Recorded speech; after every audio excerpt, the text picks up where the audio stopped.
Nigar. হায়াসিমাস Niger উচ্চারণ করা যেতে পারে, তবে নিগারটাই বেশি অ্যাপ্রোপ্রিয়েট। অন্য আরেকটি নাম আছে হেনবেন।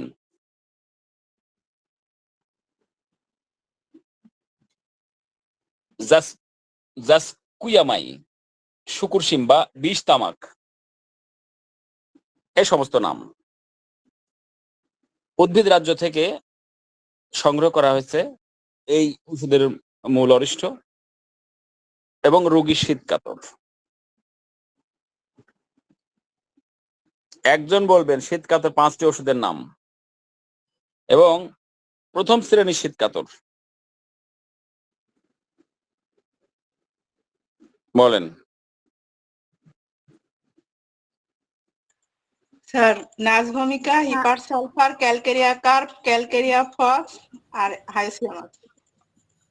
যাক, সুন্দর, ঠিক আছে, ধন্যবাদ। এই ওষুধের ক্রিয়াস্থল, এটা সেরিব্রোস্পাইনাল বা মস্তিষ্ক মাজ্জীয় বিধানের উপর বিশেষ রূপ ক্রিয়া করে, জ্ঞান স্থান বা সেন্সোরিয়াম ও পেশিমণ্ডলীর বিকৃতি ঘটায়। অর্থাৎ বোঝা যাচ্ছে এটা নার্ভাস সিস্টেমের উপর মূল ফোকাস, মূল ক্রিয়াস্থল। উপযোগিতা শীত কাতুরে, যারা অল্পে কাতর ব্যক্তি, যাদের সহজে ক্রোধ হয়, রাগ হয়, মেজাজের পরিবর্তন হয় এবং চুল কটা, সেই সকল ব্যক্তির পক্ষে এই ওষুধটা বিশেষ উপযোগী। কারণ তত্ত্ব,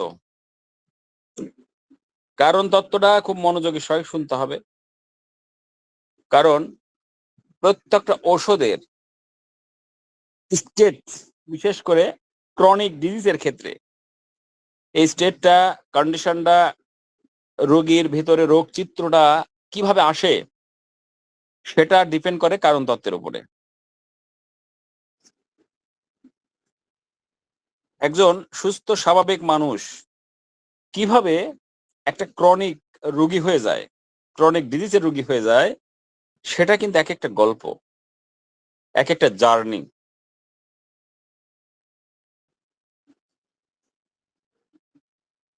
বর্তমান মডার্ন মেডিকেল সায়েন্সে আমরা দেখি thyroid, hyper thyroid, hypothyroid, diabetic, cancer mellitus এবং আরো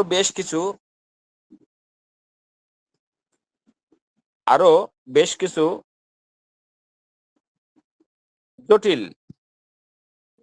কঠিন দুরারোগ্য ব্যাধির কথা আমরা জানি। হাইপারটেনশন,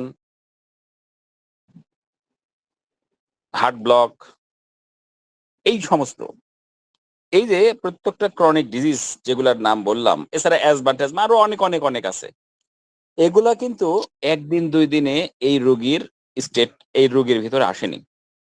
একদিন দুই দিনেই, 1 মাস 2 মাসে এই রোগী হয়ে ওঠেননি। দীর্ঘ পথ পরিক্রমা, দীর্ঘ লাইফ জার্নির একটি পর্যায়ে এই অবস্থায় এসেছে। আপনি আপনার ফ্যামিলি বা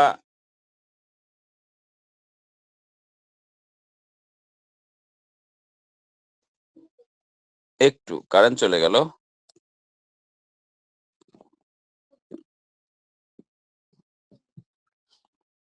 আশেপাশে যে সমস্ত বাচ্চা শিশুদের দেখেন, তাদের কি দেখেছেন কখনো তারা স্ট্রোক করেছে? তারা ডায়াবেটিকে কয়জন আক্রান্ত হয়েছে, তারা কয়জন ক্যান্সারে আক্রান্ত হয়েছে, তারা কয়জন থাইরয়েডে আক্রান্ত হয়েছে? নেই তো। হাই প্রেশার কয়জনের হয়েছে? আমরা বর্তমান সময় যেটাকে রোগ বলে জানছি, ক্রনিক ডিজিজ বলে জানছি, সেটা একদিন দুই দিনে তৈরি হয়নি। শারীরিক, মানসিক বিভিন্ন রকমের ডিসঅর্ডার, হিংসা, মিথ্যা, অসুস্থ প্রতিযোগিতা, লোভ। স্যার পেজটা দেখা যাচ্ছে না স্যার? এবার দেখা যাচ্ছে? না স্যার, হ্যাঁ এখন দেখা যাচ্ছে। আচ্ছা আচ্ছা আচ্ছা। এই যে বিভিন্ন রকমের মানসিক বৈকল্য, এগুলাকে আমরা রোগ বলে মনে করি না, অথচ এগুলোই বড় বড় রোগের এক একটা সিম্বল, সাইন অ্যান্ড সিমটম, যেটা একমাত্র হোমিওপ্যাথি চিকিৎসা ব্যবস্থাতেই এগুলার গুরুত্বের সঙ্গে বিচার করা হয়। এমনকি সবচেয়ে বেশি গুরুত্ব দেওয়া হয় এই মেন্টাল সিমটম গুলোকে। একটানা কথা বলে যাচ্ছে বাচাল, রোগীর সামনে কাপড় চোপড় খুলে ফেলে উলঙ্গ হয়ে যাচ্ছে, এত সন্দেহ করছে, কাছের ব্যক্তি জীবন সঙ্গী অথবা মা বাবা, গর্ভধারিণী মা তাকে ওষুধ দিচ্ছে, সে ভাবছে যে বিষ খাইয়ে দিচ্ছে আমাকে। তাহলে এই যে ব্যাপার, এইগুলাকে সুস্থ স্বাভাবিক বলা যায় না, এগুলাই হোমিওপ্যাথির দর্শনে ধরা পড়ে।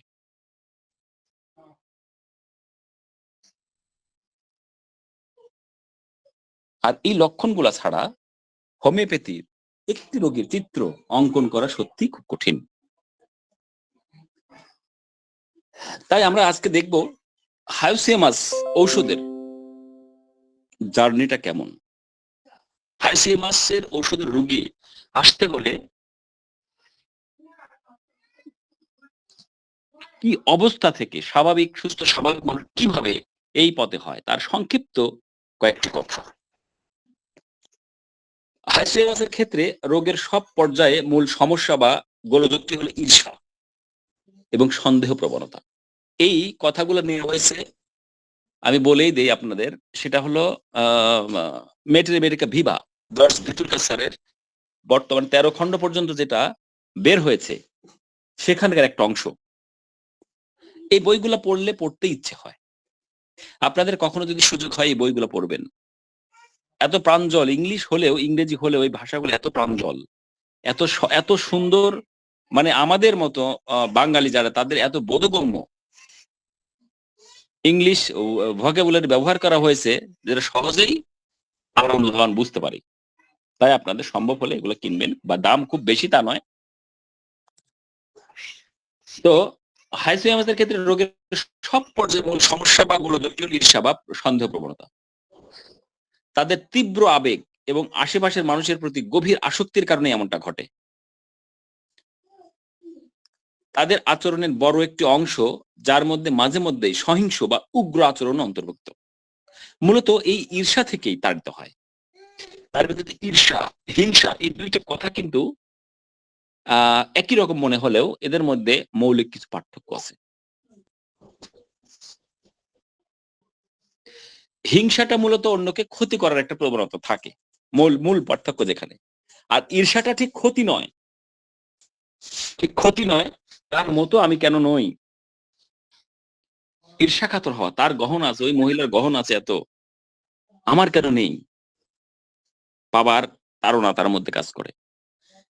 তার হাজবেন্ড এত হ্যান্ডসাম স্যালারি জব করে, একটা বিসিএস ক্যাডার, এত হ্যান্ডসাম দেখতে, আমার হাজবেন্ডটা তো সামান্য একটা নন ক্যাডার কিংবা হোমিওপ্যাথি ডক্টর, কিংবা আরো নিচু লেভেলের কেউ, মানে পেশাগত দিক থেকে, অর্থের দিক থেকে সে নিজেই মনে করে এটা। এই যে তার ভিতরে ঈর্ষা কাজ করে, এই বিষয়গুলো তাদের মনের মধ্যে একসময় অসুস্থ প্রতিযোগিতার বাতাবরণ শুরু করে। মূলত এই ঈর্ষা থেকে তার মধ্যে সহিংসতা এবং উগ্র আচরণ আস্তে আস্তে সূত্রপাত হয়।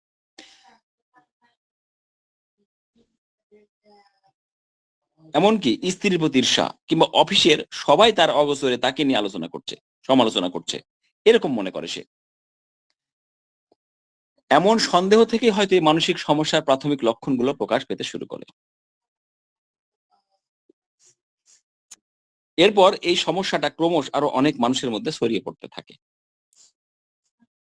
সন্দেহের গণ্ডিটা তখন ঘনিষ্ঠজন এবং সহকর্মীদের মধ্যেও ছাড়িয়ে পরিচিত ব্যক্তি এবং শেষ পর্যন্ত সম্পূর্ণ অপরিচিত মানুষের মধ্যে বিস্তৃত হয়। মানে এটা একটা পুকুরে, আমরা তো দেখেছি, একটা পুকুরে মাঝখানে যখন একটা ঢিল ছড়া হয়, তখন প্রথমে সেন্টার থেকে পরিধিটা আস্তে আস্তে আস্তে আস্তে ছড়িয়ে যেতে থাকে চারবার, আস্তে আস্তে আস্তে আস্তে ছড়িয়ে ছড়িয়ে যেতে থাকে, বড় হতে থাকে, তাই না? গোলাকার বৃত্তটা ঠিক সেভাবেই তার নিজের ভিতর ঈর্ষা, প্রতিহিংসা, উগ্রতা থেকে শুরু করে আস্তে আস্তে নিজের স্ত্রী, নিজের ফ্যামিলি এবং পরিচিত বন্ধু বান্ধব থেকে আস্তে আস্তে অপরিচিতদের মধ্যেও এভাবে ছড়িয়ে যেতে শুরু করে।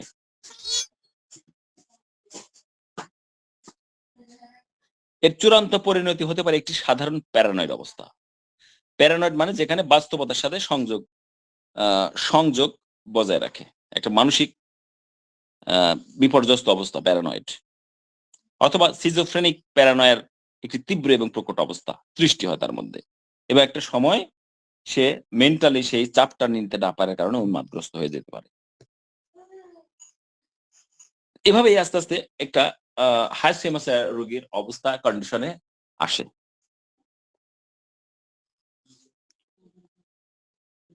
এটি একটি মূলত মানসিক লক্ষণ নির্ভর ঔষধ। যে কয়েকটি লক্ষণ বিশেষ করে নির্ধারণযোগ্য, বিশেষ করে বিকার ডেলিরিয়াম, বিকার বা প্রলাপে রোগী বিড়বিড় করতে থাকে, বকে, নানান রকম ভয়াবহ কাল্পনিক দৃশ্য দেখে, পাশে তাকে কেউ বিষ প্রয়োগ করে, এজন্য সর্বদা ভয় হয়, ভয়ানক সন্দেহ, বিশেষ যে কয়েকটা লক্ষণ সেটা আগে নোট হচ্ছে। বিছানা খোটা অভ্যাস, বিছানা মানে কিছু পড়ে আছে অথচ তেমন কিছু নেই, এটা অবশ্যই অ্যাকিউট কন্ডিশনের ক্ষেত্রে এমনটা হয়, জ্বর, বিকার কিংবা এরকম অ্যাকিউট কোন কন্ডিশনে এমনটা হয়। কান উন্মাদ, নির্লজ্জতা, গোপন অঙ্গ দেখাতে চায়, প্রাইভেট পার্ট, অত্যন্ত পিপাসা কিন্তু জল পান করতে অত্যন্ত ভয় হয়, মনে হয় জলে বিষ মেশানো আছে। যে সকল লোক সেখানে নেই তাদের সঙ্গে কথা বলে, যে সকল লোক সেখানে নেই তাদের সঙ্গে কথা বলে, ওই যে প্রলাপ বকে, এটা এক ধরনের হ্যালুসিনেশন। বিকার অবস্থা বিশেষ করে মস্তিষ্ক এবং স্নায়ুমণ্ডলী এর প্রধান ক্রিয়াস্থল। যে বিকার অবস্থায়, প্রলাপ বকে, অ্যাকিউট কন্ডিশনে, জ্বর অবস্থায় বা উন্মাদগ্রস্ত অবস্থায় যেটা হয় সেটা মূলত ক্রিয়াস্থল যেখানে বলেছি মস্তিষ্ক এবং স্নায়ুমণ্ডলী, এটাই কিন্তু এর মূল সেন্ট্রাল অ্যাকশনের জায়গা। যে সমস্ত রোগ দেখা যায় সেগুলো ওই যন্ত্রগুলোকে কেন্দ্র করেই পরিগ্রহ করে। রোগী রোগাক্রমণের অল্প সময়ের মধ্যে ভীষণ দুর্বল হয়ে পড়ে এবং তন্দ্রাচ্ছন্নভাবে পড়ে থাকতে বাধ্য হয়, এবং ওই সময় সে নানান রকমের অলীক, কাল্পনিক, ভয়ানক স্বপ্ন দেখতে থাকে। তার মানে কি, তার মস্তিষ্কর যে সেন্ট্রাল পজিশন সেই জায়গাটাই এলোমেলো হয়ে যায়, যে কারণে তার চারপাশে সবকিছুই ভুলভাল দেখে, উল্টো পাল্টা জিনিস দেখে, অন্য কেউ দেখেন তবু সেটা দেখে। মানে ডিলিউশন, ইলিউশন, হ্যালুসিনেশন মানে তিনটাই একসাথে অ্যাটাক করে। আপনাদের যে হোমওয়ার্ক দেওয়া হয়েছিল এমনি এমনি দেয়নি আমি, মাইন্ড চ্যাপ্টার থেকে 20টি রুব্রিক ইতিপূর্বেও মাইন্ড চ্যাপ্টার থেকে আপনারা লিখেছেন, দেখবেন ডিলিউশন থেকে, ইলিউশন, হ্যালুসিনেশন থেকে অসংখ্য রুব্রিক হাইপসিমাসের আছে। এটা একটা অস্বাভাবিক অবস্থা। ডিলিউশনটা মানুষের একটি অস্বাভাবিক অবস্থা, স্বাভাবিক অবস্থায় নয়। তো এই অবস্থাতেই সে এই অবস্থার মানসিক বিকার সহ ভুলভাল ভ্রান্ত প্রত্যক্ষণ এই বিষয়গুলা দেখে, এমনকি নানান রকমের অলীক, কাল্পনিক এবং ভয়ঙ্কর স্বপ্ন দেখে। পরে থেকে বিছানাপত্র খোটে, বিড়বিড় করে, প্রলাপ বকতে থাকে, শূন্যে কিছু ধরার চেষ্টা করে, তবে তার প্রলাপ বেশিরভাগই মৃদু প্রকৃতির, কিন্তু স্ট্র্যামোনিয়াম এবং বেলাডোনার মতো ভীষণ প্রকৃতির নয়। তার মানে এখানে কম্পারেটিভলি একটু আলোচনা, যে বেলাডোনা, স্ট্র্যামোনিয়াম এবং হাইসিমাস তিনটাতে প্রলাপ আছে, কিন্তু যে ওষুধটি আলোচনা হচ্ছে হাইসিমাস, সেটার প্রলাপটা কিছু মৃদু প্রকৃতির, খুব প্রকট নয়, ভীষণ নয়। কিন্তু বাকি দুইটা যে স্ট্র্যামোনিয়াম এবং বেলাডোনা, এই দুইটাতে ভীষণ প্রকৃতির।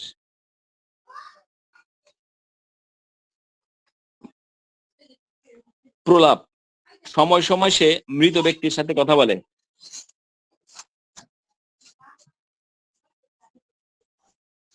যারা পরলোকগত হয়েছে তাদের সাথে অতীত ঘটনাগুলির আলোচনা করে। মৃত ভগ্নী মানে বোন স্ত্রী বা স্বামীকে ডাকে এবং ওই লোক যেন উপস্থিত রয়েছে এরূপ ভাবে তার সঙ্গে কথোপকথন করে। এই যে তার মানসিক একটি অবস্থা,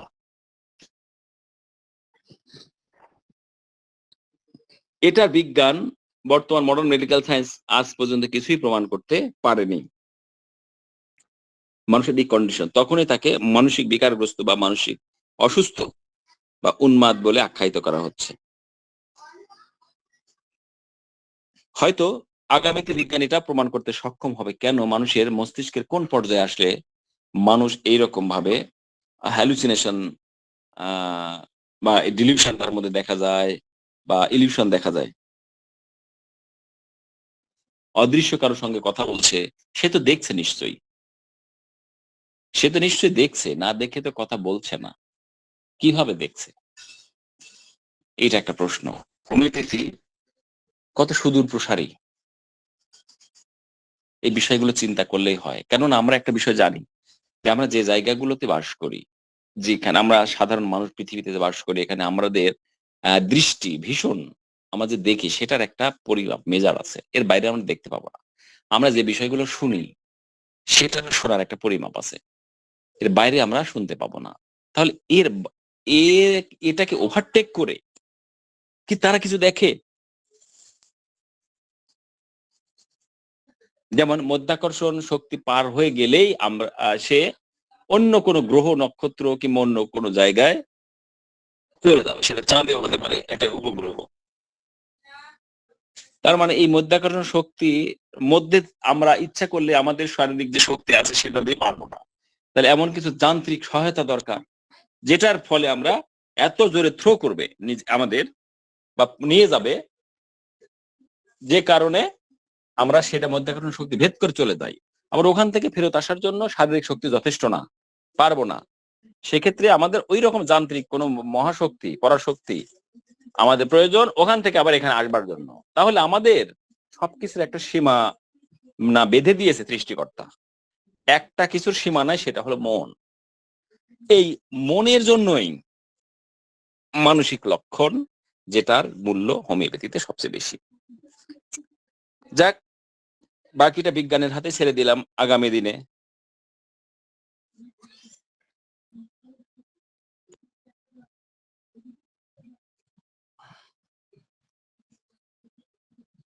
সন্দেহ,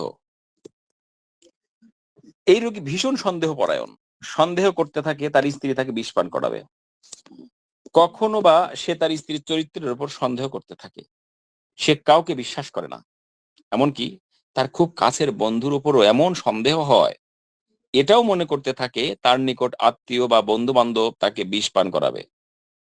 সে ঔষধ পর্যন্ত এজন্য সে খেতে চায় না, এমনকি কোনো নিকট আত্মীয়র বাড়িতে বেড়াতে গেলেও ওই বাড়িতে কিছু খায় না বা পান করে না, পাশে খাবারের সঙ্গে যদি বিষ মিশিয়ে দেয় এই ভয়। অথচ আরো অন্যান্য যারা অতিথি আছে গেছে তারা কিন্তু সব ঠিকঠাক খাওয়া দাওয়া করছে, কিন্তু এর মনে এমনই সন্দেহ দ্বারা বাতাবরণ হয়, সে খেতে ভয় পায়, তাকে হয়তো হত্যা করবে বিষ পান করে।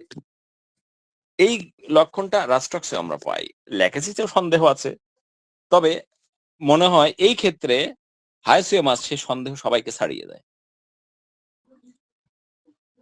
এটা একটা মানুষের কোনো নর্মাল কন্ডিশন না, অ্যাবনর্মাল কন্ডিশন।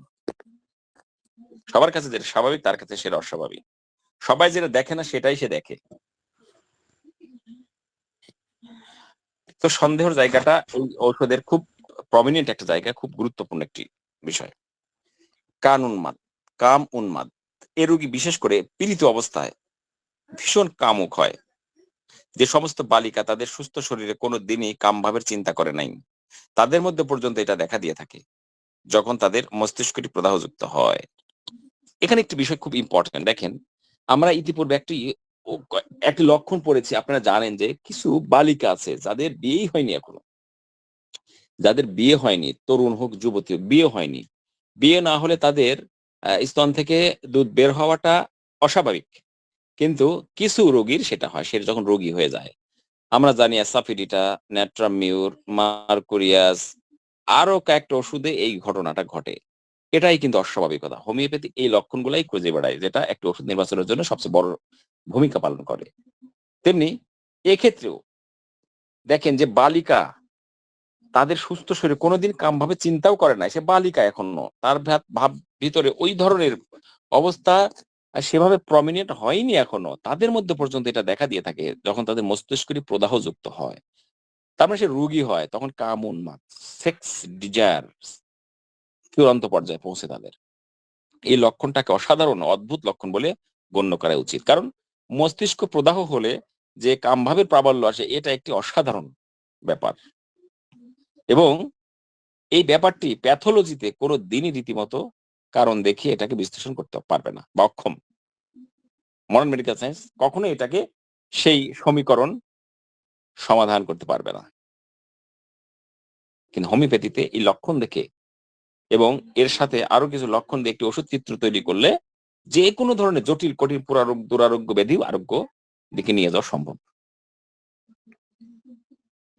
এইখানে এইখানেই হোমিওপ্যাথির সবচেয়ে বড় সার্থকতা এবং সফলতা। আর সাধারণ জ্ঞান দ্বারা এর উৎপত্তি এবং কারণকে বিশ্লেষণ করা একেবারে অসম্ভব। তাই আমাদের অর্গানন বলে যে সমস্ত লক্ষণদ্বয়কে প্যাথোলজিক্যাল কারণে বা সাধারণ জ্ঞান দ্বারা বিশ্লেষণ করা যায় না, বা যে লক্ষণরা যে পীড়ার বা রোগের নিজস্ব লক্ষণ হতে সম্পূর্ণ পৃথক, সেই লক্ষণদ্বয় অসাধারণ এবং অদ্ভুত লক্ষণ বলে গণ্য।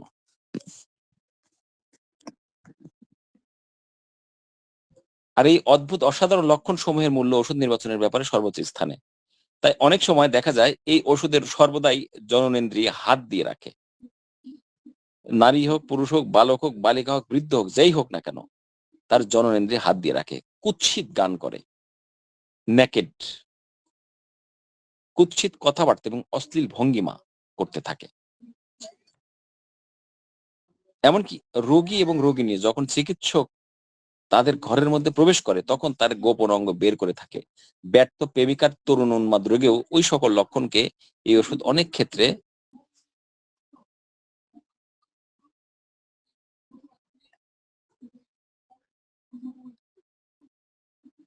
সকল লক্ষণ সহ এই ওষুধ অনেক ক্ষেত্রে বিশেষভাবে ভূমিকা পালন করে। লেখাটা দেখা যাচ্ছে না, তার মানে এই কথাটার অর্থ হলো, এই পৃষ্ঠাটা পড়ে নেই তাহলে আরো সহজ হবে। এই যে তার অশ্লীলতা, উলঙ্গ হওয়া, এটাকে দুইটি অবস্থায় বিশ্লেষণ করা যায়। কেন এটা করছে সে? এক নম্বর হলো সে উলঙ্গ হতে চায়, কাপড় চোপড় খুলে ফেলতে চায়, এবং ইহা বিশ্লেষণ করে দেখতে হবে। প্রথমে হয়তো ইহা বুঝতে পারা যাবে না, হাইসিয়ামাসের শরীরের সর্বত্র চর্মে এরূপ অতি অনুভূতিযুক্ত স্নায়ুসমূহ থাকে যে সে চর্মের উপর কাপড় চোপড় স্পর্শ সহ্য করতে পারে না, এবং এজন্য সে সেটা ফেলে দেয়। এটা উন্মাদনার মধ্যে এবং সময় সময় বিকারের মধ্যে ঘটে, এবং সে বুঝতে পারে না যে সে তার গাত্রকে উল্লঙ্ঘ করেছে। তাকে সম্পূর্ণভাবে নির্লজ্জ দেখায়, কিন্তু সে তার নির্লজ্জতার কথা আদৌ চিন্তা করে না। সে বুঝতেই পারে না যে সে অস্বাভাবিক কিছু করছে, কিন্তু সে তার চর্মের উপর অনুভূতির জন্যই এই যে কাপড় চোপড় গুলো খুলে ফেলে দেয়, মানে স্পর্শকাতর থাকে তার চর্ম। হ্যাঁ, এটা হলো একটা কারণ। দ্বিতীয় কারণ হতে পারে, অপর একটি অবস্থা হচ্ছে এরকম, কামুন্মাত্ততা, নিম্ফোম্যানিয়া বা ল্যাচিভাসনেস। ল্যাচিভাসনেস হলো পুরুষের কাম উন্মাদ, আর নারীদের হলো নিম্ফোম্যানিয়া। সময় সময়ে এটা ভীষণ হয়ে ওঠে। একজন স্ত্রীলোক, বধূ বা কন্যা তার কাম উন্মত্ততা এইভাবে প্রকাশ করে যে যে কেহই ঘরের মধ্যে প্রকাশ করে সে তাকে তার জননেন্দ্রিয় উন্মুক্ত করে দেখায়। এর মতো অদ্ভুত অসাধারণ লক্ষণ আর নেই। এই ভয়ানক কাম উন্মত্ততার মধ্যে এরূপও দেখা গিয়েছে যে ডাক্তার যেই ঘরের মধ্যে প্রবেশ করলেন অমনি সে তার কাপড় চোপড় বগলে পুড়ে তার জননেন্দ্রিয় উন্মুক্ত করে ফেললো। এমনই কামুকতাপূর্ণ, অত্যন্ত সঙ্গম প্রবৃত্তি এবং কাম উন্মত্ততা, মলমূত্র এবং গোবরের উদাহরণ দিয়ে কথা বলে সে। এরকম উন্মাদ এবং প্রলাপের মধ্যে অনুরূপ সবকিছু প্রকাশ পাবে, অথচ এটা একটা রোগ মাত্র। এখানে প্রশ্ন আসতে পারে, হ্যাঁ পাগল হলে এমন করবে, কিন্তু মনে রাখতে হবে, আমি বারবার বলেছি, অস্বাভাবিক যেটা যেটা যুক্তিতে মিলবে না, প্যাথোলজিতে বোঝা যাবে না, কোনো ক্যালকুলেশন করেও এর হিসাব মিলাবে নিতে পারবেন না, সেটাই লক্ষণের গুরুত্ব সবচেয়ে বেশি। একজন হতে পারে সে একজন ডক্টর, সে নিজেও একজন ডক্টর, সে একজন ইঞ্জিনিয়ার, সে একজন কলেজের প্রিন্সিপাল স্যার, হতে পারে একজন প্রফেসর। তারা তো প্রথম শ্রেণীর একজন পেশাজীবী, তাই না? ইনারা ভদ্র, নম্র, শালীন, মানুষ গড়ার কারিগর অনেকে আছেন। তারা সভ্যতা তৈরি করেন, সভ্য মানুষ তৈরির মাধ্যমে সভ্যতা তৈরি করেন। ইনারাও যদি হাইসিয়ামাসের রোগী হয়, তারাও এই কর্মটি করে ফেলে, কারণ তখন সে অস্বাভাবিক অসুস্থ। সে এলিট প্যানেলের ছিল, এলিট পর্যায়ের ছিল, তারপরেও সে এমনটি করে। এই যে লক্ষণ, এই জন্য এই লক্ষণের গুরুত্ব অত্যন্ত বেশি। ভয়, একা থাকতে ভয়, বিষাক্ত হবার ভয়, কোনো কিছু বা কেউ তাকে কামড়াবে, কিছু বিক্রি করে দেবে, কিছু খেতে বা পান করতে দিবে, কিছু দিলে সেটা নিতে তার বিরুদ্ধে কোনো ষড়যন্ত্র করা হচ্ছে, এই সন্দেহ এবং ভয়, এটা অল্প কথার মধ্যে ঢুকিয়ে দেওয়া হয়েছে। তাহলে এই যে ভয়গুলা, তার মধ্যে প্রচন্ড এই ভয়টা থাকে। দৃষ্টি, দৃষ্ট বস্তু যেন লাফাতে থাকে, যে বস্তুটা দেখে সেটা লাফাতে থাকে। পড়ার সময় অক্ষরগুলিও লাফায়, এটাও একটা অসাধারণ লক্ষণ। মুখ, মুখ অত্যন্ত শুষ্ক, শুষ্ক চামড়ার মতো শুষ্ক। শুষ্কতার জন্য জিহ্বায় জুতার চামড়ার মতো স্বাদ অনুভূত হয়। গলা, গলাধঃকরণ করা খাদ্য নাকে উঠে আসে। জল দেখলে অথবা প্রবাহমান জলের শব্দ শুনলে অথবা জল গিলতে চেষ্টা করলে গলনালীর আক্ষেপিক আকুঞ্চন উৎপন্ন হয়, এটা একটা অসাধারণ লক্ষণ। হ্যাঁ, জল দেখলে, পানির স্রোত দেখলে, ঝর্ণা দেখলে, বৃষ্টি দেখলে রোগ লক্ষণ বেড়ে যায়। লাইসিনের কথা আমরা জানি, হাইড্রোফোবিনাম বা লাইসিন, কিন্তু আমরা হাইসিমাসের ক্ষেত্রে দেখছি জল যখন পান করতে চায়, প্রবাহমান জল কোথাও যাচ্ছে স্রোত বয়ে কুলুকুলু করে নদীর, তখন কিংবা জল গিলতে চেষ্টা করলে তার গলনালীর ইসোফেগাস যেটা আছে, ফুড টিউব বা ইসোফেগাস যেটা, সেটা এক ধরনের আকুঞ্চন হয়, মানে কন্ট্রাকশন হয়, যেটা জল গিলতে কষ্ট হয় তার, তখন মানে আটকে গেল গলায়, এরকম অনুভূত হয়। পাকিস্তানি, অদম্য তৃষ্ণা কিন্তু জলে বিতৃষ্ণা, তৃষ্ণা খুব কিন্তু জলে খেতে চায় না, যেন ওই বিতৃষ্ণা পাকিস্থলী হতেই আসে। মন চায় কিন্তু পাকিস্থলী থেকে ওই ধরনের এক ধরনের বিতৃষ্ণা আসার কারণে জল সে আর খেতে পারে না। জল সম্পর্কে মানসিক ভয়। মুখে যেমন শুষ্কতা থাকে, পাকিস্থলী তো তেমনি শুষ্কতা থাকবে। কাশি, কণ্ঠনালীতে সুরসুর করে, শুষ্ক খকখকে আক্ষেপিক কাশি, শুলে বৃদ্ধি, উঠিয়ে বসলে উপশম। এটা আন্তর্জাতিক মানের লক্ষণ, রেড লাইন সিমটম, কিন্তু এখানে অন্যগুলা লালচে আছে কালার, তাই এটাকে নেভি ব্লু দেয়া হয়েছে। শুইলে বৃদ্ধি, উঠে বসলে উপশম, অসাধারণ লক্ষণ, অসাধারণ লক্ষণ। এই লক্ষণে অসংখ্য রোগী কাশি ভালো হয়েছে। রোগী যখনই শয়, এই তো কাশি শুরু হয়ে গেল, উঠে বসলো, কাশি এক কমে গেল বা নাই। কিন্তু অনেক ওষুধই আছে এরকম, বেলেডোনা, অ্যারালিয়া, রেসিমোসা, তারপর ড্রসেরা, অনেক ওষুধই কিন্তু আছে যে শুইলে বৃদ্ধি, উঠে বসলে কমে যায়, কিন্তু হাইসিমাস সবচেয়ে আলাদা। আবার ঘুমের ঘোরে বাচ্চারা কাশে, খুব কাশে কিন্তু ঘুম ভাঙে না, এটা কোন ওষুধের লক্ষণ বলেন তো? কাশি, অন্য সময় কাশি কম কিন্তু ঘুমের ঘোরে কাশি বৃদ্ধি বেশি, কিন্তু কাশলেও সে ঘুম ভাঙে না। কাশলে তো মানুষ সিনা ঘুম ভেঙে যায়। জি জি, সিনা স্যার। না না, ছিনা না, হ্যাঁ, কাছাকাছি স্যার হয়েছে। Chamomilla sir. Chamomilla chamomilla exactly, chamomilla, chamomilla. Chamomilla ওষুধটাতে এটা আছে। আচ্ছা আচ্ছা, হ্যাঁ হ্যাঁ, রাত্রে মানে সিনা ক্যামোমিলা কাছাকাছি তো বোঝা মুশকিল আসলে, অনেক সময় মিস্টেক হয়ে যেতে পারে। রাতে পানাহারের পর কথা বললে, গান করলে বৃদ্ধি। নিদ্রা এবং স্বপ্ন, কাম বিষয়ক স্বপ্ন দেখে, দীর্ঘকাল স্থায়ী নিদ্রা, মানে অনেক সময় ধরে লং টার্ম সে ঘুমিয়ে থাকতে পারে, স্বপ্ন তার কাছে বাস্তব বলে মনে হয়, দাঁত কড়মড় করে, ঘুমের মধ্যে হাসে, এগুলো কিন্তু অসাধারণ লক্ষণ। শুষ্কতা, শুষ্কতা এর একটা বিশেষ গুরুত্বপূর্ণ লক্ষণ। যে কোনো তরুণ পীড়ায় জিহ্বার লক্ষণটা অতি মূল্যবান লক্ষণ। এর জিহ্বায় অনেক প্রকার লক্ষণ আছে। রোগীর গহ্বর শুষ্ক, নাকের ভিতর শুষ্ক, এবং তার গোটা শরীরের মিউকাস মেমব্রেন শুষ্ক হয়ে যায়। ব্রায়নের আছে, অ্যালুমিনাতে আছে, আমরা শুষ্কতা দেখতে পাই। কখনো বা জিহ্বা দেখবার জন্য বের করতে বললে সে সহজে তা মুখের ভিতর হতে বাহির করতে পারে না, কারণ মুখের ভিতর অত্যন্ত শুষ্ক, জিহ্বা তার মধ্যে জড়ায় যায়। যদিও কোনোভাবে থেকে বের করে তবু কাঁপতে থাকে। আমরা জেলসিমিয়াম লেখেসিসও পাই। মুখের ভিতর শুষ্কতার জন্য জিহ্বা তালুর সাথে আটকে যায়। আমরা নাক্স মসচেটাতে পাই, কিন্তু এটার কিছুটা ভিন্নতা আছে। নাক্স মসচেটা তো তৃষ্ণাহীন, এটা তো তৃষ্ণা আছে, তৃষ্ণাহীন কিংবা কিন্তু পিপাসা নাই। তৃষ্ণাহীন কিন্তু মুখ শুষ্ক, থুতুগুলা তুলার মতো, শীতকাতর, এটাও শীতকাতর। পেটের মধ্যে একটা অস্বস্তি থাকে নাক্স মসচেটার। আচ্ছা, তবে জিহ্বা কাঁপতে থাকে এটাতে দেখতে পাই ল্যাকোসিসে, তারপরে জেলসিমিয়াম, আরো বেশ কিছু ওষুধ আছে। মুখের ভিতরে অতীব শুষ্কতার জন্য জিহ্বা একেবারে জড়াইয়ে গেলে নাক্স মসচেটার প্রয়োজন হয়। যাক, এটা আমি খেয়াল করিনি, আগে বলে ফেলেছি। অর্থাৎ এই রোগের মুখের ভিতর এত শুষ্ক হয়ে যায় যে রোগী সহজে কথাবার্তা পর্যন্ত বলতে পারে না। এই শুষ্কতার কারণে তার পাকস্থলী জ্বালা করতে থাকে। বৃদ্ধি রাতে রজস্রাবের সময় আহারের পরে শুয়ে থাকলে, অন্ধকারে হেট হলে তার কষ্টগুলা বৃদ্ধি।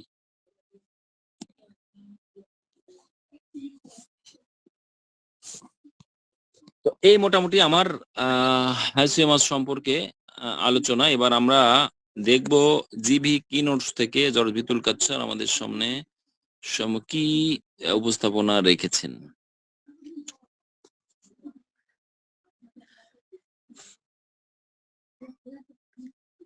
কিওয়ার্ডস আমরা দেখবো জেলাসি, এনভি মানে হিংসা, জেলাসি মানে কিন্তু ঈর্ষা। সাসপিশিয়াসনেস সন্দেহ প্রবণতা। টাচিং জেনিটালস, মেল না ফিমেল সেটা বলে নাই, মানে কি যৌনাঙ্গ স্পর্শ করার প্রবণতা। ছোট বাচ্চারা অনেক সময় এটা করতে পারে। হ্যাঁ, কি মেলেন্ড্রিয়াম ওষুধেও এটা আছে। এবং নির্লজ্জতা, শেমলেসনেস, নির্লজ্জতা আছে এদের মধ্যে। এই কয়েকটা লক্ষণ যদি আমি ভালো করে বুঝতে পারি যে ঈর্ষা আছে, সন্দেহ প্রবণতা, যৌনাঙ্গ টাচ করা, নির্লজ্জতা, তাহলে কিন্তু প্রথমেই কিন্তু আমাদের হাইসিমাসের কথা, সে পাগল হোক, ক্যান্সারের রোগী হোক, থাইরয়েডের রোগী হোক, ইনফার্টিলিটি রোগী হোক, তারপরে ইরেকটাইল ডিসফাংশনের রোগী হোক, যেই হোক না কেন, বা ইনসানিটি, পাগলামি বা পাগল উন্মাদের রোগী হোক না কেন, সিজোফ্রেনিয়া রোগী হোক না কেন, আমরা এই ওষুধটার কথাই ভাববো। Treat the patient, not the disease.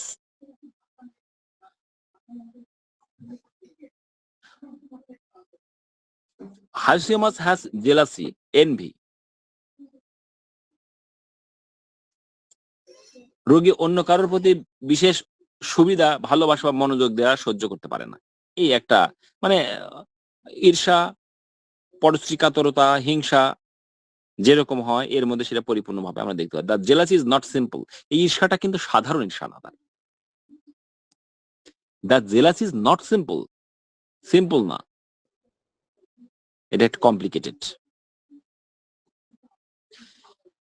The patient has a desire to attack and kill in a cold and calculating way. দেখেন এই লাইনটা জর্জ ভিতুল কাস্তার মানে তার মনে কোন স্তরে ভাবনা এলে এই কথাটি লিখতে পারেন। রোগের ঠান্ডা মাথায় হিসাব নিকাশ করে আক্রমণ করা এবং হত্যা করার প্রবল ইচ্ছা থাকতে পারে। মানুষ, আমরা জানি যে এই রোগী উন্মাদের রোগী হতে পারে, কিন্তু উনি যখন কাউকে আক্রমণ করবে, কাউকে হত্যা করতে চাইবে, ক্যালকুলেটিং ওয়ে, মানে ঠান্ডা মাথায় খুন বলে যেটাকে, ঠান্ডা মাথায় ভেবে চিনতে গুনে গুনে তারপরে। কিন্তু অন্য ক্ষেত্রে কিন্তু মানুষ কাউকে আক্রমণ করলে, খুন করতে চাইলে কিন্তু ঠান্ডা মাথায় অনেকটা পারে না, কিন্তু এরা সেটা করে। অদ্ভুত একটা লক্ষণ, অদ্ভুত। মানে এখানে কোল্ড অ্যান্ড ক্যালকুলেটিভ বলতে আবেগের বশে হঠাৎ নয়, অর্থাৎ বরং ঠান্ডা মাথায় পরিকল্পিতভাবে ক্ষতি করার মানসিক প্রবণতা বোঝানো হয়েছে এখানে। They can become paranoid that other people are plotting to them, harm them. রোগী প্যারানয়েড বলতে অতিরিক্ত সন্দেহপ্রবণ, ভিত্তিহীন ভাবে মনে করা, মানে যে অন্যরা তার ক্ষতি করবে, তার বিরুদ্ধে ষড়যন্ত্র করছে, এটাকে প্যারানয়েড বলে। মানে আপনি দাঁড়িয়ে আছেন, আপনাকে দেখে দেখে দুইজন দূর থেকে এমনি তাকাইছে এবং তারা আস্তে আস্তে কথা বলছে, হয়তো আঙ্গুল এদিক ওদিক ইশারা করতে গিয়ে আপনার দিকে চলে এসছে, আপনি ভাবছেন আমার সম্পর্কে মনে হয় কি নাকি ষড়যন্ত্র করছে। এই যে এটা একটা প্যারানয়েড। অর্থাৎ রোগীর প্যারানয়েড ধারণা হতে পারে যে অন্যরা তার ক্ষতি করার পরিকল্পনা করছে। বাস্তবে কোনো প্রমাণ না থাকলে রোগী দৃঢ়ভাবে বিশ্বাস করতে পারে যে অন্যরা তার বিরুদ্ধে ষড়যন্ত্র করছে। এটাই মূল কথা। The sexuality is prevented. They touch their genitals all the time, especially children, and they masturbate quite a lot. যৌন আচরণ বিকৃত এবং অস্বাভাবিক হতে পারে। তারা বারবার নিজের যৌনাঙ্গ স্পর্শ করে, বিশেষ করে শিশুদের ক্ষেত্রে, এবং ঘন ঘন হস্তমৈথুন করতে পারে।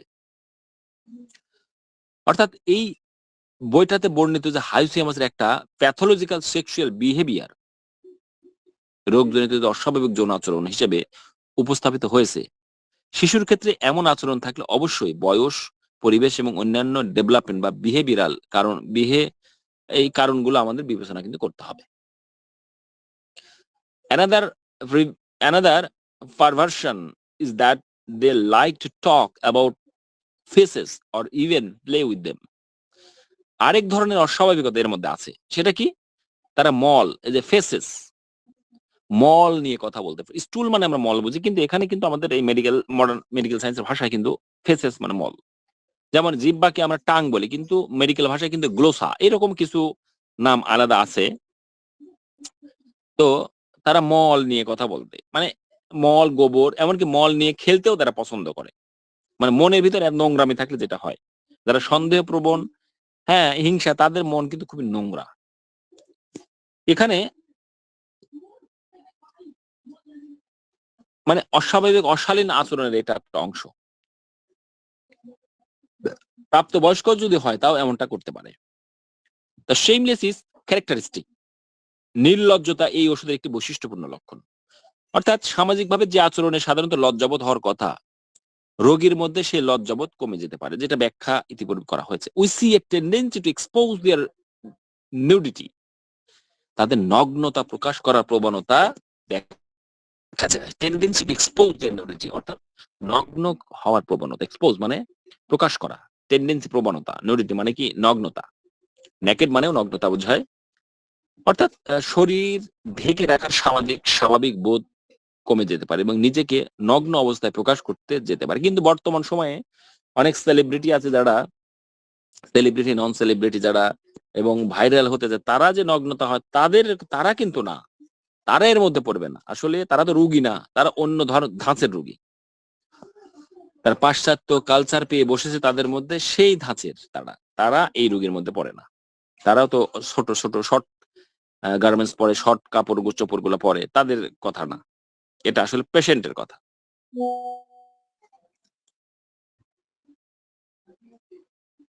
They are going around the house naked.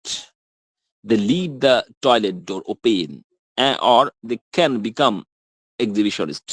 দেখেন কি অদ্ভুত কথা, তারা বাড়ির মধ্যে নগ্ন অবস্থায় ঘুরে বেড়াতে পারে, টয়লেটের দরজা খোলা রাখতে পারে, অথবা এক্সিবিশনিস্ট মানে নিজের শরীর, যৌনাঙ্গ অন্যদের সামনে প্রদর্শন করতে আগ্রহী হয়ে উঠতে পারে। এরা তো কখন হয়? একজন প্রফেসর কিংবা একজন ব্যাংকার, একজন অফিসের বড় কর্মকর্তা ও বস, তিনি তো অবশ্যই সবার সম্মানযোগ্য, শ্রদ্ধাভাজন ব্যক্তি। অথচ তিনি যখন এই অসুখে রোগী হবেন, তখন তাদের মধ্যে এই প্রবণতা দেখা যাবে। এটা কিন্তু মাথায় নিতে হবে। হ্যাঁ, অর্থাৎ এক্সিবিশনিজম হলো নিজের যৌনাঙ্গ বা নগ্নতা অন্য সামনে প্রদর্শনের অস্বাভাবিক একটা প্রবণতা। এইটুকু আমাদের ভূমিকায় পেলাম হাইসিমাস নিকারে। এবার আমরা মেন্টাল স্টেটে দেখবো jealous, alien from jealousy, desire to kill, sudden impulse, desire to attack. ঈর্ষা প্রবণ, ঈর্ষা থেকে সৃষ্ট অসুস্থতা, হত্যা করার ইচ্ছা, হঠাৎ প্রবল তাড়না বা ইম্পালস, আক্রমণ করার ইচ্ছা।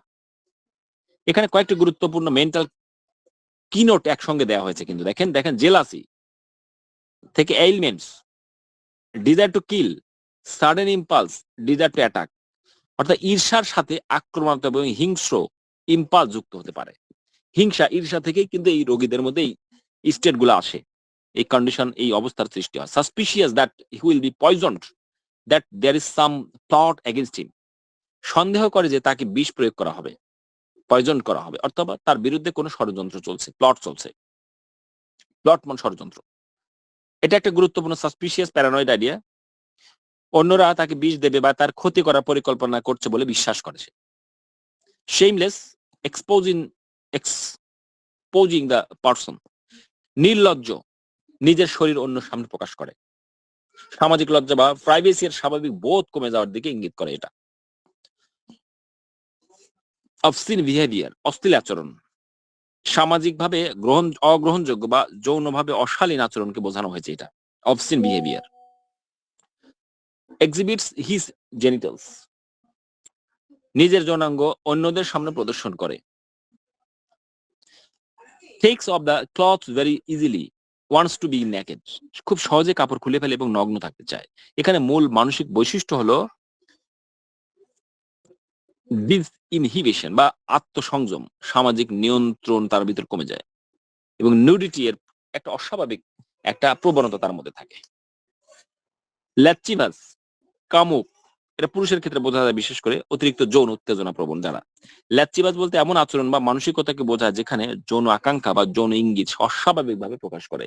এবং নারীদের ক্ষেত্রে যেটা নিম্ফোমেনিয়া, যেটা নিচে আসছে নিম্ফোমেনিয়া, অর্থাৎ অস্বাভাবিক অতিরিক্ত যৌন আকাঙ্ক্ষা।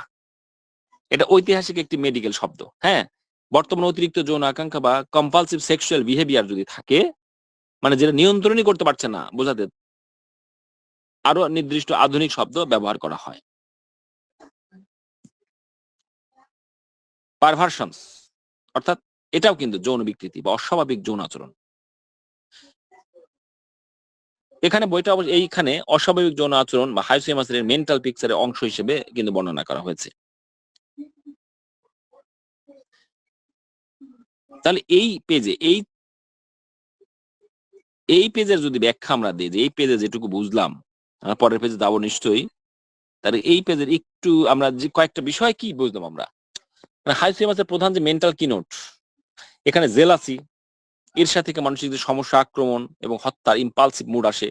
সাসপিশিয়াস, প্যারানয়া, আমাকে বিষ দেওয়া হবে, আমার বিরুদ্ধে ষড়যন্ত্র করছে, সন্দেহ প্রবণ, এইগুলা। শেমলেস, নির্লজ্জতা আছে। সেক্সুয়াল পারভার্সন আছে। একটা গুরুত্বপূর্ণ শিক্ষণীয় বিষয় হলো শুধু ঈর্ষা বা শুধু নগ্নতা হতে চায়। এটা দেখে যে হাইসোমাস নির্বাচন করা হবে তা কিন্তু নয়। ক্লাসিক্যাল হোমিওপ্যাথিক কেস অ্যানালাইসিসের এগুলোকে রোগীর সম্পূর্ণ সিম্পটম পিকচার একসঙ্গে মিলিয়ে দেখতে হবে। এবার আমরা সেকেন্ড পেজে যেটা দেখব, playing with faces, urine and things that nausea. মলমূত্র এবং যেসব জিনিস সাধারণত ঘৃণা, বমি সৃষ্টি করে, সেগুলো নিয়ে খেলাধুলা করে এরা। অদ্ভুত একটা ব্যাপার, কত নিচু অবস্থা তৈরি হয় তার মস্তিষ্কের ডিসঅর্ডার হলে। এখানে রোগী অস্বাভাবিক আচরণের একটি বৈশিষ্ট্য বোঝানো হয়েছে। সাধারণত মানুষের কাছে যে নোংরা, ঘেন্না লাগে, রোগী এইসব নিয়ে তার বেশি আগ্রহ, যেগুলো মোটেও পরিবেশ বান্ধব নয়। Talks about faces, urine, genitalia with no shame but rather with pleasure.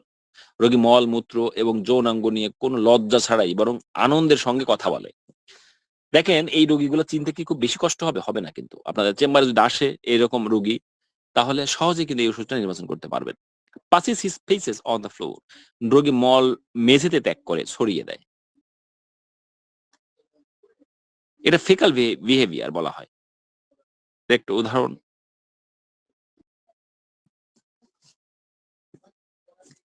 obsessive behavior, persistent thought.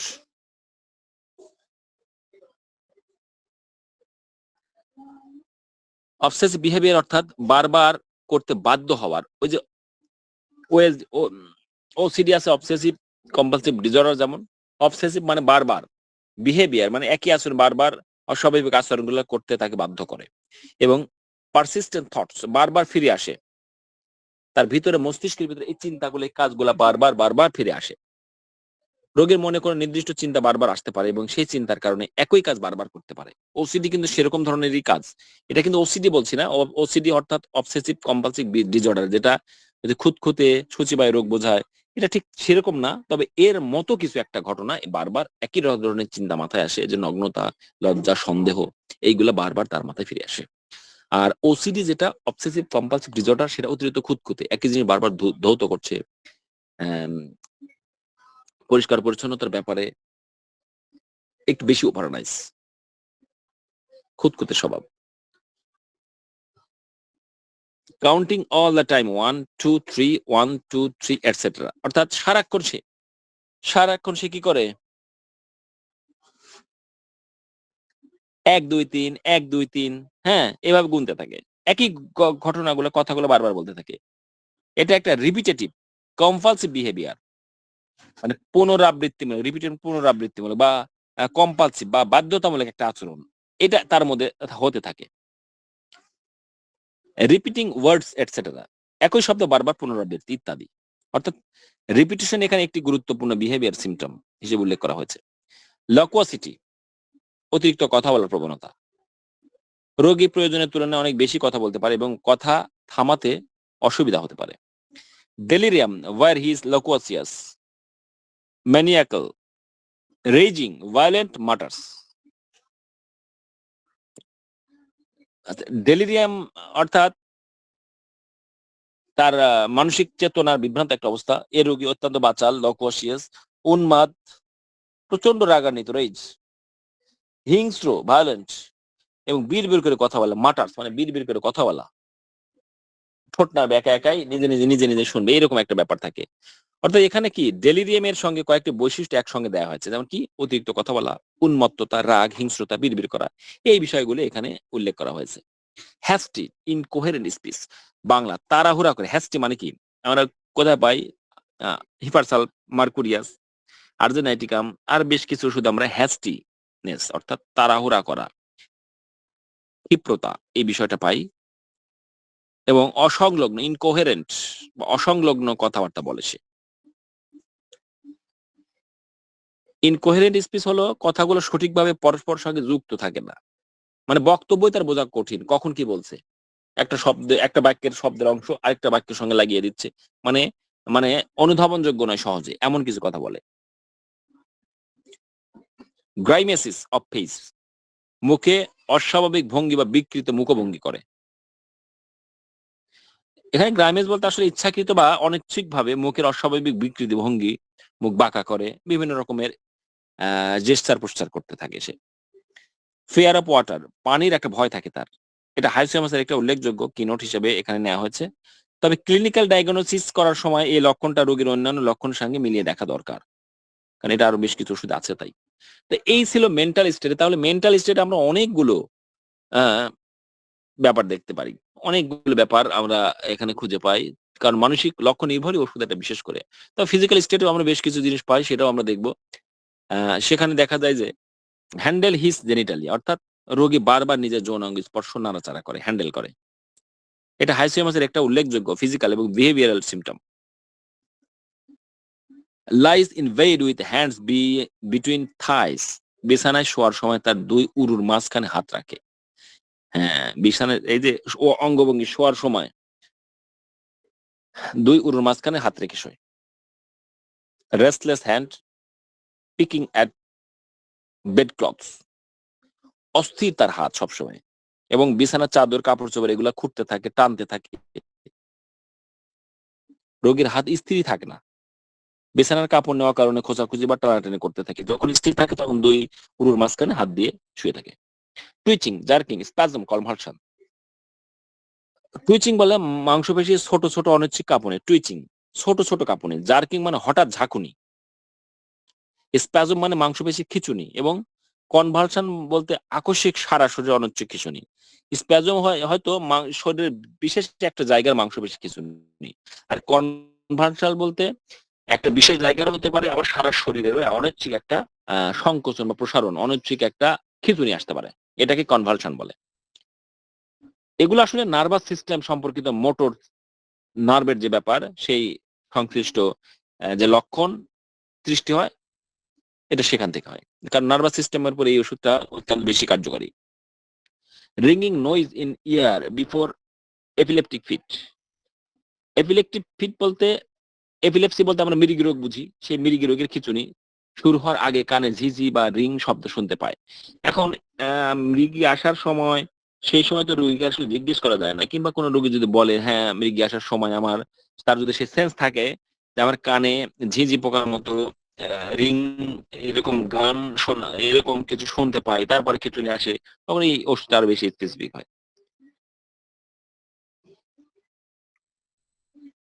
Grinding during epilepsy.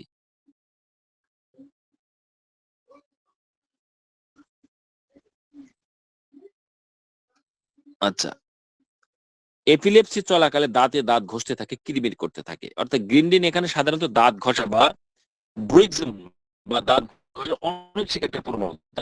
এটা আমরা কিন্তু ইয়াতেও পাই, আমরা সিনাতে পাই, ফাইটোলক্কাতে পাই। Cough constant spasmodic dry aggravation lying down. কাশি অবিরাম, মানে অন কনস্ট্যান্ট কাশি, খিঁচুনির মতো স্প্যাজমোটিক কাশি। শুষ্ক ড্রাই কফ, শুয়ে থাকলে বৃদ্ধি, উঠে বসলে উপশম, এই কথাটা এখানে ওইভাবে নাই। মডেল যে কারণে বা পরিস্থিতিতে লক্ষণ বেড়ে যায় সেটা। Aversion water drinks tomatoes. Aversion অপছন্দ কি? পানি, পানীয়, টমেটো।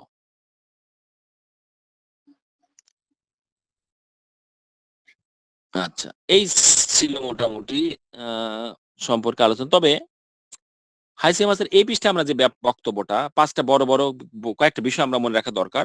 ফেসেস ইউরিন বিহেভিয়ার, মলমূত্র নিয়ে অস্বাভাবিক আচরণ করে, ওগুলো নিয়ে খেলাধুলা করতে চায়, ওইগুলো নিয়ে কথা বলতে চায়, গোবর নিয়ে, মলমূত্র নিয়ে, এটা একটা অস্বাভাবিক একটা লক্ষণ।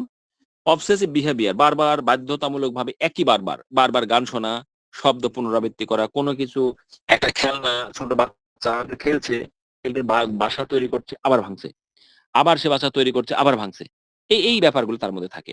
লকোসিটি ডেলিরিয়াম, বাচালতা থাকে, প্রলাপ থাকে, অনেক কথা অসংলগ্ন ভাবে বলে, নিজের মুখে বিড় করে। ইন্ডিয়াতে একটা, বাংলাদেশে একটা রোগী দেখেছিলাম, সেটার কথাই আমার মনে পড়ছে এখন, যে আসলে সেটা হাইসেমাস নিগারের অবস্থার মধ্যেই পড়ে যাচ্ছে দেখছি। আচ্ছা, দেখা যাক। ভায়োলেন্ট হিংস্রতা, জেনিটাল হ্যান্ডলিং শেমলেস, এই যে যৌনাঙ্গ স্পর্শ, নির্লজ্জতা, এই ব্যাপারটাও খুবই গুরুত্বপূর্ণ। আচ্ছা, কনভালশন সিমটম, খিঁচুনি, টুইচিং, জার্কিং, এর স্প্যাজম, কনভালশন, যে লাস্টে যে কথাগুলো বললাম সেগুলা। তো তাহলে হাইসিমাস বলতে আমরা কি বুঝছি? Jealousy, suspiciousness, shamelessness, sexual disinhibition, obsessive repetition, 1 2 3 একই গান সে গাচ্ছে, বাথরুম সিঙ্গার হোক আর বাইরের সিঙ্গার হোক, ওই লাইন আবার গাচ্ছে, ওই লাইন আবার গাচ্ছে, এরকম একই কাজ বারবার করছে। একটা ছবি আঁকছে, কেটে কলম দিয়ে কেটে দিচ্ছে, আবার ওরকম ছবি আঁকছে, কলম দিয়ে কেটে দিচ্ছে, এই যে রিপিটেড অ্যাক্টিভিটিস তার। লকোসিটি, ভায়োলেন্ট ডেলিরিয়াম, অর্থাৎ আগের পৃষ্ঠা পরের পৃষ্ঠা সবকিছু মিলে আমরা যে বিষয়টা জানলাম হাইসিমাসে, যে আসলে মানসিক লক্ষণ নির্ভর একটি ওষুধ। তো আমরা যদি এই লক্ষণগুলা মনে রাখতে পারি এবং রোগীর ক্ষেত্রে দেখতে পারি, এবং সে যে ধরনের রোগী হোক না কেন, জটিল, কঠিন, পুরাতন, দুরারোগ্য, যাই হোক না কেন, আমরা আশা করি তাকে নিশ্চিত আরোগ্যের দিকে নিয়ে যেতে সক্ষম হব। প্রিয় উপস্থিতি, 10টা 10:30 বেজে গেছে। আজকে আর বেশি নয়, কারণ পরীক্ষা সবার সামনে, পড়াশোনা করতে হবে আপনাদের। তো আগামী ক্লাস, আগামী দিন শনিবার ক্লাসটা রাখা যায়, তাই না? অনেকের পরীক্ষা তো শুরু হয়ে গেছে। আচ্ছা ঠিক আছে, ক্লাস চলতে থাকুক, তারপরে দেখা যাবে। সামনে ক্লাসটা চলুক, যেটা বলেছিলাম বন্ধ হবে সেটা হবে না, চলবে, যেহেতু ক্লাস অনেকে পিছিয়ে দিয়েছে। তো প্রিয় উপস্থিতি, আশা করি হাইসিমাস সম্পর্কে মোটামুটি একটা ধারণা আপনাদের হয়েছে।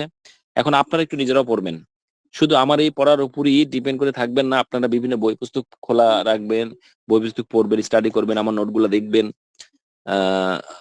তারপর আপনার মতো করে এই ওষুধটাকে নিজের মতো নোট করবেন। আশা করা যায় যে এই ওষুধ মনে গেঁথে থাকবে অনেকদিন, কারণ এই ওষুধের মতো যে মানসিক লক্ষণগুলো আছে অন্য কোন ওষুধে তেমন নেই বললে চলে। অতএব এই ওষুধটা অন্য ওষুধ থেকে মানসিক লক্ষণ নির্ভর, ওই লক্ষণগুলো আলাদা করতে পারলে রোগীর ক্ষেত্রে ওষুধ নির্বাচন করা খুব সহজ হবে। ঠিক আছে, কারো কোনো কোশ্চেন থাকলে এখন জিজ্ঞেস করেন। ক্লাসটা রেকর্ড হয়েছে, আমি রেকর্ড কমপ্লিট, রেকর্ড ক্লোজ করলাম। 55 মিনিট রেকর্ড হলো।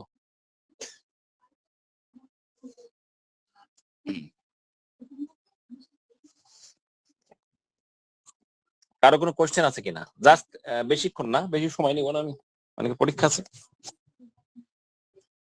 3টা প্রশ্ন নেব জাস্ট, 10:35 শেষ করবে, 31 বাদে 35, 4 মিনিট সর্বোচ্চ সময়।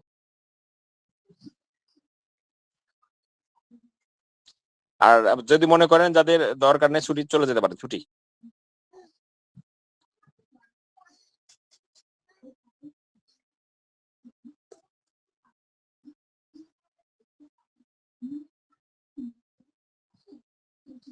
হোমওয়ার্ক থাকছে না আগামী দিন, পরীক্ষার কয়েকদিন হোমওয়ার্ক থাকবে না। তবে সকলেই অবশ্য পরীক্ষার্থী নেই। আমি ওই গত দিনের যে ওষুধগুলো ছিল ওই ওষুধগুলোর কিছু হোমওয়ার্ক আমি দিব আর কি। রানিং ওষুধগুলো দিব না, কারণ রানিং ওষুধগুলো সকলেই পারবে। এই জন্য আগামী দিন হোমওয়ার্ক দিবেন অ্যাসিড নাইট্রিক অ্যাসিডের লক্ষণ 20টি রুব্রিক লিখে দিবেন পুরাতন ওষুধের। আর এই পরীক্ষা শেষ হলে আমি পরীক্ষা নিব ইনশাল্লাহ। আর 3 মিনিট আছি, কারো কোনো কোশ্চেন থাকলে বলবেন।